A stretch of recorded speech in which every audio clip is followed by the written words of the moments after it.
Terima kasih Anda masih setia menyaksikan Tapari Tausiah pagi hari hanya di Net TV Sulsel TV masa kini. Masih bersama Ustadz kita ya, Ustadz Muhammad Bahtiar, Masya Allah, dengan tema demi masa ya, kandungan yang terdapat dalam surah Al-Asyr. Ya. Tapi dilanjutkan lagi. Iya, silahkan. siap. Pemirsa yang insya Allah dimuliakan oleh Allah Subhanahu wa Ta'ala, mudah-mudahan kita selalu berada dalam lindungannya. Lanjut, tadi saya ingin menyampaikan sebuah artikel mengenai kesabaran yang juga ada sangkut pautnya sedikit dengan rasa syukur. Tidak apa-apa, seperti di awal tadi saya katakan bahwa kita harus memperkuat dua sayap. Iya. Sayap kanan adalah syukur dan sayap kiri adalah sabar. Nah, kita tentunya agak lebih mendominan ke sayap kiri. Sabar ya? Sabar kita dalam menjalani kehidupan ini. Baik. Selanjutnya, dalam artikel itu dijelaskan bahwa ada sebuah tingkatan bahwa di atas rasa syukur adalah syakur. Syakur. Kalau syukur ini yang sering saya lihat, sering saya perhatikan dalam kehidupan ini, syukur ini semestinya yang dilakukan oleh orang-orang itu cuma merasa syukur kalau mendapat nikmat. Oh, betul, betul. Misalnya dalam bisnisnya untung besar, alhamdulillah, ini adalah pemberian Allah. Benar sekali. Saya membenarkan bahwa ini adalah rasa syukur. Tapi di luar garis, kalau tidak sholat, tidak melaksanakan perintah lain, berarti syukurnya cuma di lisan, sama dengan keimanan yang tadi. Selanjutnya adalah syakur ini bukan bersyukur karena cuma dapat nikmat, tapi sebaliknya ketika ditimpa musibah, mendapatkan ujian, mendapatkan cobaan, dia beralih dari rasa syukur menjadi sabar yang tidak berbanding terbalik dengan rasa syukur yang tadi. Dia meyakini bahwa alhamdulillah ini adalah pemberian dan cobaan dari Allah.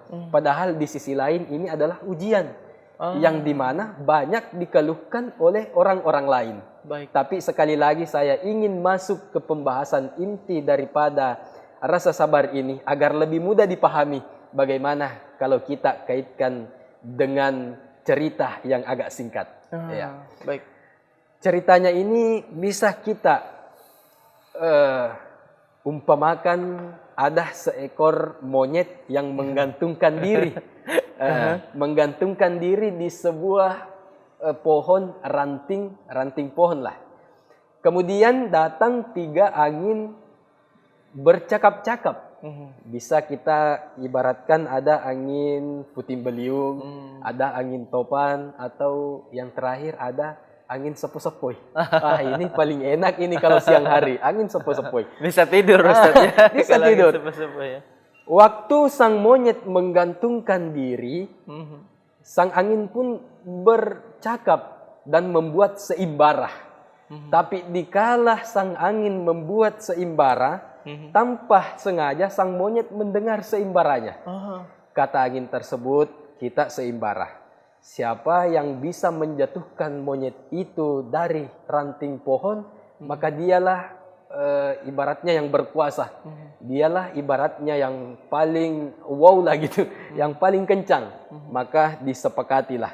Akhirnya setelah kesepakatan terjadi, tanpa sengaja seperti yang saya katakan, sang monyet mendengar bahwa ada angin ingin menjatuhkan saya.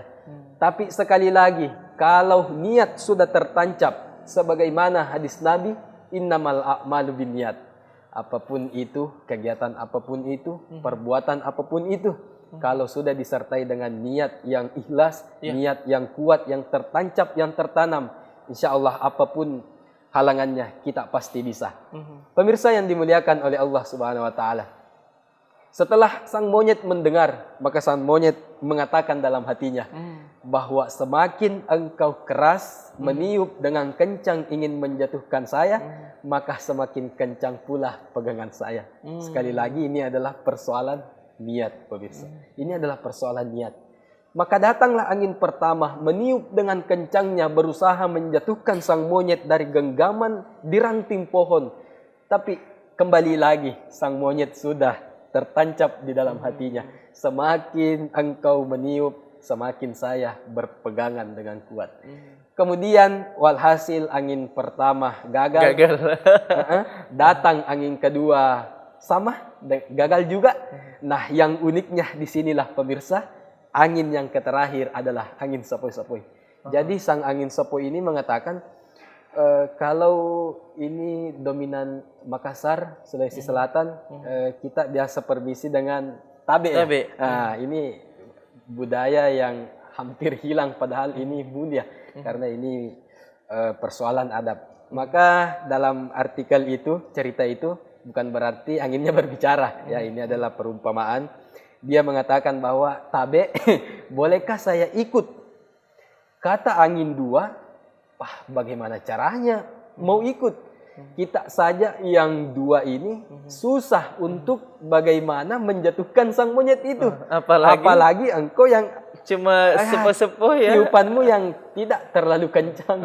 Bagaimana? Oke. Iya. Baik, kita tahan dulu. Ini menarik banget ya pemirsa ya. Menarik sekali kisahnya. Kita akan lanjutkan selepas yang satu ini. Tetaplah bersama kami dalam program Tapari Tausiah Pagi Hari.